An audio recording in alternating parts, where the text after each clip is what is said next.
ABCD est un quadrilatère. E, F, G, H sont les milieux respectifs de AB, BC, CD et AD. Et on nous demande la nature du quadrilatère E, F, G, H. Pour nous mettre sur le chemin de la solution, donc, on a ici une diagonale DB du quadrilatère ABCD. Dans le triangle CDB, on peut écrire CG sur CD égale 1,5. CG sur CD égale 1,5. Pourquoi? Parce que G est le milieu du segment CD. Donc c'est la définition même de G. Par construction, G est le milieu du segment CD. Donc CG sur CD égale 1,5. De la même manière, CF sur CB est égal à 1,5 parce que F est le milieu du segment CB. On a donc CF sur CB égale CG sur CD égale 1,5. Et comme on vient de le dire, G appartient au segment CD, F appartient au segment CB.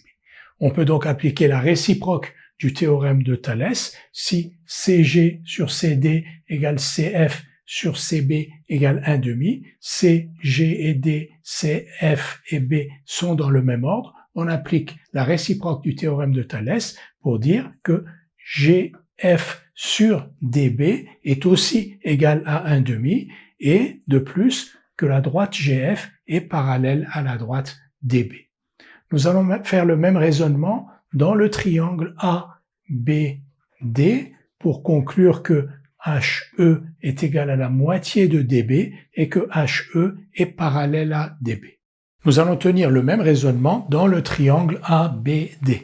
Dans le triangle ABD, AE sur AB est égal à 1,5 car E est le milieu du segment AB. Et AH sur AD est égal à 1,5 parce que H est le milieu du segment AD. Donc AE sur AB est égal à AH sur AD égal à 1,5. Et H appartient au segment AD, c'est même le milieu du segment AD, et E appartient au segment AB.